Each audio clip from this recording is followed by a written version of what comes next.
नमो नमः। हमने पूर्व की कक्षा में कादम्बरी की कथा वस्तु के बारे में अध्ययन किया है। अब हम कादम्बरी के विशेष तथ्य हैं उसके बारे में अध्ययन करेंगे। महाकवि बाणभट्ट द्वारा विरचित कादम्बरी का जो पूर्वार्ध भाग है वो बाणभट्ट के द्वारा रचा गया था, लेकिन इसके बाद जो उसका उत्तरार्ध भाग को उनके योग्य विद्वान पुत्र भूषण भट्ट, जिनको पुलिन भट्ट या पुलिन के नाम से भी प्राप्त होता उनका नाम, उनके द्वारा लिखा गया था। इस काव्य के पूर्वार्ध भाग में राजकुमार चंद्रापीड़ के युवराज अभिषेक के समय मंत्री शुकनास के द्वारा सारगर्भित उपदेश दिया गया था।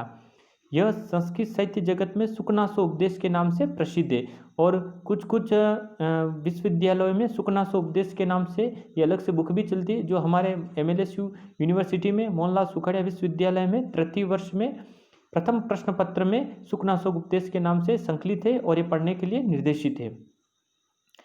जर्मन इतिहासकार वेबर के अनुसार, वेबर क्या कह रहे हैं कि कादम्बरी एक ऐसा भारतीय वन है जिसकी झाड़ियों से होकर आगे बढ़ना तब तक असंभव है जब तक कि पाठक रूपी पथिक अपना मार्ग उन्हें काटकर स्वयं नहीं बना लेता है। उस मार्ग में भी भयावह वन्य पशु अपरिचित शब्दों के रूप में, ना यहाँ पर भयावह जो वन्य पशु है उन्हें अपरिचित शब्दों के रूप में उपमा दी गई है, सामने आ जाते हो पाठक आक्रांत हो जाता है। यानी कहने का तात्पर्य है कि अगर कोई व्यक्ति अगर भारतीय वन यानी कादम्बरी रूपी अगर वन में प्रवेश करना चाहता है तो उन्हें कंटीली जो झाड़ियाँ होती, जिस प्रकार किसी भयानक जंगल के अंदर हम चले जाएं तो घाटियों जो झाड़ियाँ होती है उनको काट कर या उसी के द्वारा हमें स्वयं अपना रास्ता बनाना पड़ता है, उसी तरह से कादम्बरी रूपी इस भारतीय वन में अगर हमें आगे बढ़ना है तो पाठक रूपी जो पथिक है उसको स्वयं अपना मार्ग बनाना पड़ेगा। यानी उसे उतना पारंगत होना पड़ेगा, उसे उतना शब्दों को उसको इतना विस्तृत करना पड़ेगा, उसका इतना घन अध्ययन होना चाहिए, तभी वह उस कादम्बरी के भावार्थों को उन शब्द परिचयों से वह परिचित हो सकता है। आगे देखिए, इस काव्य की प्रशंसा में किसी समीक्षक ने लिखा है कि कादम्बरी रस ज्ञानम आहारो अपि न रोचते, यानी कादम्बरी की रस विद्यता के बारे में बताकर कह रहे हैं कि कादम्बरी का रस ग्रहण करने वालों को भोजन भी अच्छा नहीं लगता है ना। माँ विश्वनाथ ने भी रस की परिभाषा देते हुए बताया कि रस्यते आस्वादते इति रस, यानी जिसका आस्वादन किया जाए वही क्या है, रस है। और कादम्बरी का रस इतना प्रिय है कि उसका आस्वादन करने के बाद व्यक्ति को भोजन भी अच्छा नहीं लगता है। इस काव्य में इंद्रयुद्ध नामक अश्व का वर्णन है, जो इंद्रयुद्ध अश्व का वर्णन है जो चंद्रापीड़ का अश्व है का विशेष वर्णन किए जाने के कारण ही कुछ समीक्षकों ने महाकवि बाणभट्ट को तुरंग बाण की उपाधि से भी विभूषित करते हैं।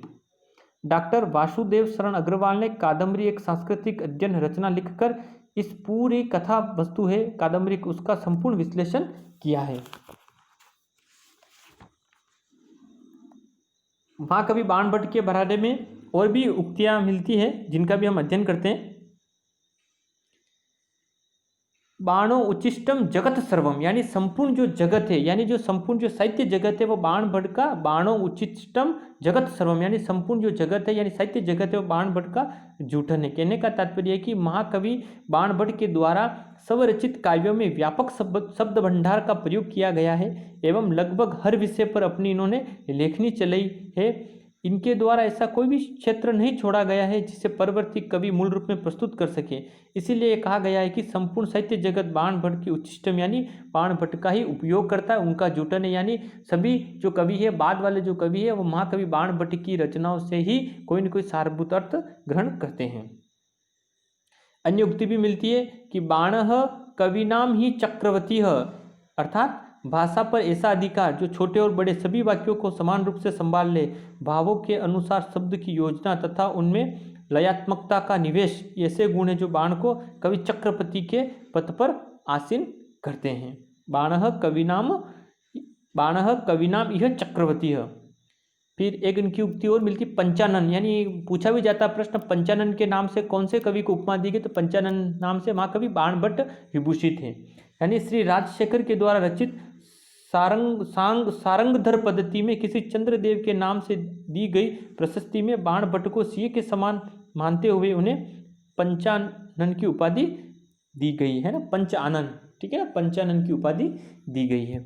इस तरह से महाकवि बाणभट्ट की जो प्रमुख उपमाएं हैं इनके बारे में हमने अध्ययन किया है। आगे की क्लास में हम कथा मुख से इसकी शुरुआत करेंगे।